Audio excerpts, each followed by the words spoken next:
Bacaan Alkitab kita di minggu ini, seluruh gereja Masehi Injili Sangieta Laut membaca 2 Raja-Raja, pasalnya yang kelima, ayat 1 sampai ayat yang ke-27. Salam sejahtera bagi kita semua. Bapak, Ibu, Saudara-saudara, cerita Alkitab ini saya akan bawa dalam bentuk yang sangat sederhana, sehingga kita memahami dan menemukan makna teologi di dalamnya. Cerita ini dibatasi dalam beberapa tokoh di dalamnya, yaitu Naaman, gadis kecil, Elisa, dan Gehazi. Mari kita perhatikan bagaimana Allah berkarya di dalam 2 Raja-Raja pasal 5 ayat 1 sampai ayat yang ke-27. Banyak orang yang tampak kuat dan tampak sukses yang dilihat dari luar, tetapi menyembunyikan kelemahan di balik penampilan yang gagah itu. Demikian pula dengan Naaman sebagai panglima raja. Seorang yang terpandang dan seorang yang cukup berpengaruh di dalam negeri Aram. Siapa Naaman? Naaman dijelaskan dalam bagian ini sebagai panglima raja Aram, seorang yang sangat terpandang, seorang yang punya pengaruh yang cukup kuat. Tetapi, Bapak, Ibu, Saudara-saudara, ia mengalami sakit kusta. Sakit kusta dalam Alkitab adalah penyakit kulit, bercak-bercak putih, kulit mengelupas, luka bernanah, dan penderita kusta itu dianggap najis secara ritual. Dianggap najis secara ritual.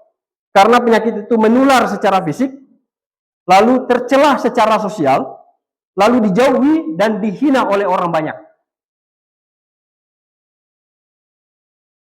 Cerita yang pertama ini mau menceritakan bahwa seorang Naaman yang terpandang, siapa lagi? Panglima raja yang punya pengaruh tetapi memiliki penyakit kusta. Ini menarik.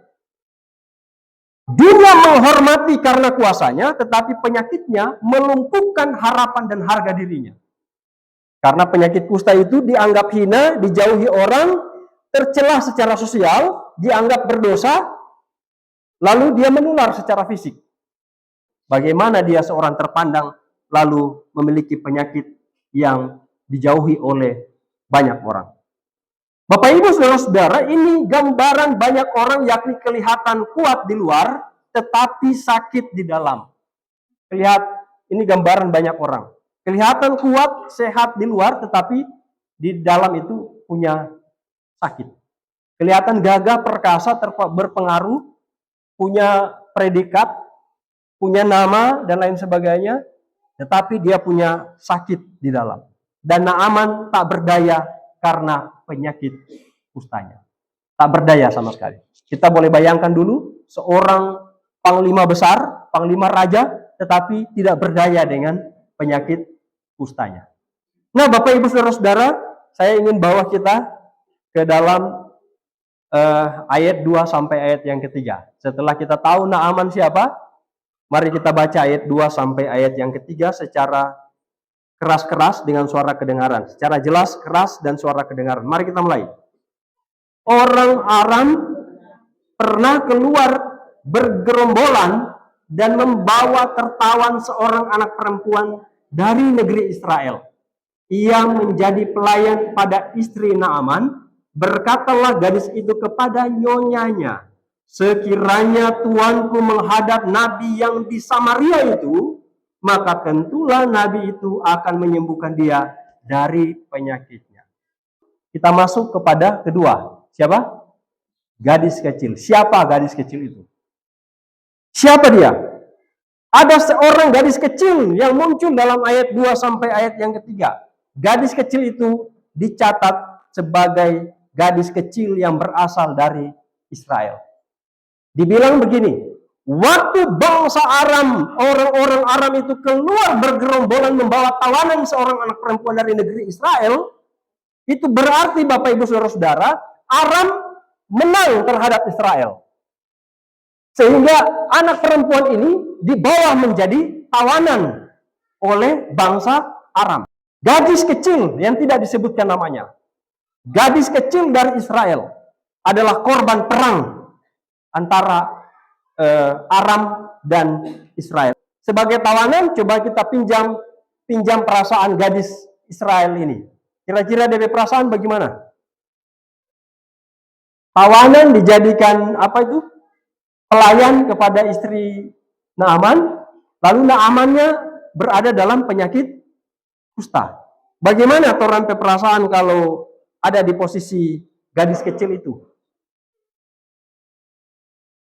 Bilang kepada Naaman, katulah ngana menyerang torang, ngana mengalahkan torang. Kira-kira begitu kan? Tetapi apa yang terjadi dengan gadis kecil itu, Bapak Ibu Saudara-saudara? Apakah gadis kecil itu mengutuk Naaman? Ayat 2, ayat 3? Tidak. Ia justru menunjukkan apa? Kasih dan imannya sebagai orang Israel yang menyembah kepada Allah Israel. Gadis kecil itu sebagai tawanan, sebagai pelayan, dia menunjukkan keberimanan dan kasihnya karena dia mengimani Allah di Israel. Dia menunjukkan kasih dan imannya sambil berkata kepada Naaman, sekiranya tuanku menghadap nabi di mana? Di Samaria, di Israel itu. Sekiranya tuanku menghadap nabi. Apa artinya Bapak Ibu Saudara-saudara? Apa artinya ini? Gadis kecil itu orang besar atau orang kecil? Orang kecil, orang sederhana, tawanan, pelayan. Lalu dalam keberimanannya dia menawarkan sekiranya tuanku menghadap nabi yang di Samaria itu, yang kita petampa itu, yang di Israel itu, sekiranya tuanku bisa menghadap nabi yang di sana itu, maka tuanku pasti akan sembuh. Seorang gadis kecil dari Israel menunjukkan kesaksian sederhana dari orang kecil yang tertawan menjadi awal keselamatan bagi orang besar seperti Naaman. Kira-kira Panglima mau dengar anak orang-orang yang sederhana atau tawanan saran-saran begitu? Orang Panglima punya derajat, punya nama, punya pengaruh, kira-kira mau dengar orang-orang yang sederhana? Dengan kerendahan hati si gadis kecil itu mengatakan sekiranya tuanku menghadap nabi yang di sana. Ini adalah kesaksian sederhana dari orang kecil yang tertawan menjadi awal keselamatan bagi orang besar seperti Naaman. Yang justru Naaman bukan berasal dari bangsa Israel. Ini berarti Tuhan bisa memakai suara orang kecil untuk menyatakan kuasanya yang sangat besar. Gadis kecil mewakili sebuah makna bahwa dari gadis kecil ini karya keselamatan Allah mulai dinyatakan kepada orang besar. Lanjut. Saya baca ayat yang keempat. Lalu pergilah Naaman memberitahukan kepada tuannya katanya, beginilah dikatakan oleh gadis yang dari negeri Israel itu. Maksudnya apa? Naaman terbuka terhadap harapan baru. Dia tidak peduli. Ini orang sederhana, ini orang tawanan, ini orang yang derajat lebih di bawah. Ini pelayan, dia tidak peduli. Tapi dia membawa pesan itu kepada Raja Aram, lalu Naaman terbuka terhadap harapan baru, bahkan dari seorang budak yang asing, seorang pelayan yang asing. Ayat 5. Coba kita lanjutkan ayat 5. Baca sama-sama, kita mulai. Maka jawab Raja Aram, baik, pergilah dan aku akan mengirim surat kepada Raja Israel. Lalu pergilah Naaman dan membawa sebagai persembahan 10 talenta perak dan 6.000 shikal emas dan 10 potong pakaian. Menarik, Bapak Ibu Saudara-saudara, menarik. Setelah Naaman terbuka dan menyampaikan itu kepada Raja Aram, terjadi persepsi yang salah oleh Raja Aram.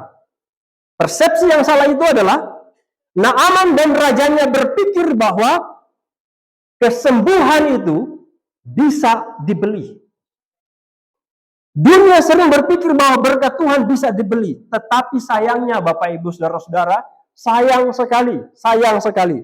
Anugerah tidak dijual. Ini kalimat yang menjadi kekuatan iman orang. Jangan berpikir bahwa berkat itu bisa dibeli. Jangan berpikir bahwa Tuhan bisa disuap dengan kekayaan. Jangan berpikir. Kekayaan tidak bisa membeli anugerah. Amin. Kekayaan sebesar apapun tidak bisa membeli anugerah. Ayat yang ke-6 dicatat begini. Ia menyampaikan surat itu kepada Raja Israel yang berbunyi, sampaikanlah surat ini kepadamu, maklumkanlah kiranya bahwa aku menyuruh kepadamu Naaman pegawaiku supaya engkau menyembuhkan dia dari penyakit kustanya. Salah alamat. Raja Aram salah alamat. Ia menyangka Raja Israel punya kekuatan atau punya kuasa untuk menyembuhkan. Itu pertanda bahwa Raja Aram tidak memahami siapa sumber kuasa itu. Ayat 7 menunjukkan bahwa Raja Aram itu salah alamat. Segera sesudah Raja Israel membaca surat itu, yang dilakukan apa? Dikoyakannya pakaiannya serta berkata, Allahkah aku ini yang dapat mematikan dan menghidupkan, sehingga orang ini mengirim pesan kepadaku supaya aku sembuhkan seorang dari penyakit kustanya, tetapi sesungguhnya perhatikanlah dan lihatlah, ia mencari gara-gara terhadap aku. Ayat yang ke-7 menunjukkan Raja Aram salah alamat. Raja Israel bukan sumber kesembuhan. Ayat 8, segera sesudah didengar Elisa, abdi Allah itu, bahwa Raja Israel mengoyakkan pakaiannya, dikirimkannya pesan kepada Raja bunyinya, mengapa engkau mengoyakkan pakaianmu? Biarlah ia datang kepadaku supaya ia tahu bahwa ada seorang nabi di Israel. Elisa menegur Raja Israel. Elisa berdiri sebagai nabi yang sejati untuk membawa terang. Kasih biar dorang datang kemari. Jangan usir, jangan tolak. Kasih biar dorang datang. Dorang supaya dorang tahu bahwa di Israel ini ada nabi. Kita sudah tiba pada orang yang ketiga. Siapa Naaman, siapa gadis kecil, siapa Elisa. Elisa itu seorang nabi di Israel. Kasih biar Naaman datang. Biarkan dia datang supaya dia tahu ada nabi di Israel. Ayat 9 menarik. Mari kita baca. Kita mulai. Kemudian datanglah Naaman dengan kudanya dan keretanya, lalu berhenti di depan rumah Elisa. Naaman datang dengan apa? Kudanya dan keretanya. Ini menarik Bapak Ibu Saudara-saudara. Naaman datang dengan segala kemegahan militernya, Naaman datang dengan segala kekuasaannya, tetapi di sini dia harus belajar bahwa kuasa Allah tidak tunduk pada protokol manusia. Artinya Tuhan tidak terkesan oleh status sosial. Ini harus digarisbawahi. Tuhan tidak terkesan dengan status sosial. Tuhan tidak wow dengan pangkat-pangkat. Tuhan tidak heran dengan kekayaan-kekayaan. Tuhan tidak kaget dengan segala hal-hal status-status yang ada di dalam kehidupan manusia. Tuhan tidak kaget dengan itu. Itu berarti bahwa Tuhan melihat bukan pangkat. Amin. Tuhan melihat bukan status sosial, bukan kekayaan, bukan derajat, bukan predikat sosial, bukan. Tetapi yang Tuhan lihat adalah hati yang taat. Ayat 10 menarik. Elisa menyuruh seorang suruhan kepadanya mengatakan, pergilah mandi 7 kali dalam sungai Yordan, maka tubuhmu akan pulih kembali sehingga engkau menjadi tahir. Elisa menyuruh seorang suruhan kepadanya. Elisa datang menjumpai Naaman. Elisa datang menjumpai Naaman atau tidak? Tidak. Naaman sebagai seorang panglima tertinggi, seorang panglima raja, kira-kira bagaimana dari perasaan? So datang, lalu nyanda dijumpai oleh Elisa. Tenang atau tersinggung? Elisa tidak keluar menemui Naaman, hanya mengirim pesan. Ini melukai, mencederai perasaan dari Naaman. Melukai harga diri seorang Naaman. Melukai harga diri seorang panglima Raja Aram. Naaman berharap kehormatan dan ritual besar, upacara besar secara agama. Ditambah dengan lagi Elisa menyuruh Naaman, pergi jo, bacelupkan atau mandi dirimu di dalam sungai Yordan. Nah ini menarik Bapak Ibu Saudara-saudara. Elisa sengaja keluar, tapi dia pesan, pergi jo mandi di sungai Yordan. Sungai Yordan. Bapak Ibu tahu, sungai Yordan itu adalah sungai yang tidak jernih. Sungai Yordan itu bukan sungai yang jernih. Bagi Naaman, ini tampak hina sekali. Kita sebagai panglima raja sedang keluarnya enggak, sambut pak kita enggak. Suruh lepak kita pergi mandi di sungai yang nyanda jernih. Sungguh Naaman dilukai harga dirinya. Secara manusiawi ini tampak hina. Naaman tersinggung. Kita mencari apa artinya ini. Apa artinya dari kisah Elisa dan Naaman ini? Artinya Bapak Ibu Saudara-saudara, Tuhan bekerja melalui cara yang tidak sesuai dengan harapan kita. Tuhan bekerja melalui cara yang tidak sesuai dengan ekspektasi kita. Tidak sesuai. Dan kesembuhan rohani dari Tuhan itu cuma satu DP syarat. Memerlukan ketaatan. Coba perhatikan ayat 11 sampai 12. Apa yang dicatat di sana? Kita baca sama-sama, kita mulai. Tetapi pergilah Naaman dengan apa? Gusar sambil berkata, aku sangka bahwa setidak-tidaknya ia datang keluar dan berdiri memanggil nama Tuhan Allahnya, lalu menggerak-gerakkan tangannya di atas tempat penyakit itu, dan dengan demikian menyembuhkan penyakit kustaku. 12. Bukankah Abana dan Parpar, sungai-sungai Damsyik, lebih baik dari sungai di Israel? Bukankah aku dapat mandi di sana dan menjadi tahir? Kemudian berpalinglah ia dan pergi dengan ganas hati. Nah, gimana Naaman hati? Dari 11 sampai 12, Naaman bagaimana? Dia susaki hati, Elisa yang keluar, dia susaki hati disuruh mandi di sungai Yordan. Naaman bilang, ada sungai Pak kita negeri yang lebih jernih, lebih baik daripada sungai Yordan itu. Yaitu sungai Abana dan sungai Parpar, sungai Damsyik, itu lebih baik, lebih jernih, lebih bagus, lebih sesuai dengan kita punya derajat sebagai panglima. Kenapa Naaman suruh kita untuk mandi di sungai Yordan yang tidak jernih itu? Di sini Bapak Ibu Saudara-saudara, banyak orang gagal mengalami anugerah Tuhan karena tidak mau tunduk dengan cara Tuhan. Ayat 13. Mari kita lanjut, kita baca sama-sama. Kita mulai.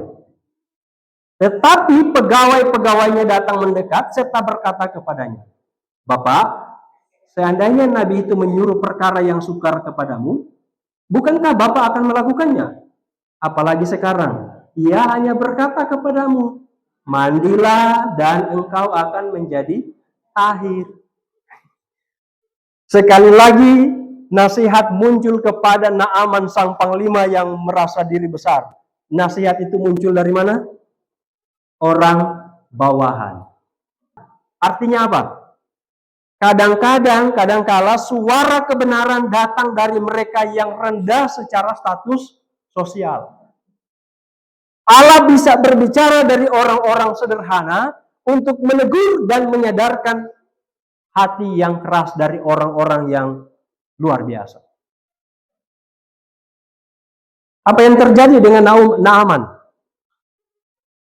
Apa yang terjadi dengan Naaman? Coba baca ayat 14. Maka turunlah ia membenamkan dirinya 7 kali dalam sungai Yordan, sesuai dengan perkataan abdi Allah itu, lalu pulihlah tubuhnya kembali seperti tubuh seorang anak dan ia menjadi tahir. Apa yang terjadi dengan Naaman? Naaman akhirnya taat. Ia mandi sebanyak 7 kali. Apa yang terjadi? Mujizat terjadi kepada Naaman. Mujizat terjadi karena air sungai Yordan atau karena apa? Mujizat terjadi bukan karena air sungai Yordan, tetapi karena ketaatan Naaman kepada Tuhan. Ayat 15, coba perhatikan, kita baca sama-sama. Kemudian, kembalilah ia dengan seluruh pasukannya kepada abdi Allah itu. Setelah sampai, tampillah ia ke depan Elisa dan berkata, sekarang aku tahu bahwa di seluruh bumi tidak ada Allah kecuali di Israel. Karena itu terimalah kiranya suatu pemberian dari hambamu ini. Apa yang terjadi Bapak Ibu Saudara menarik.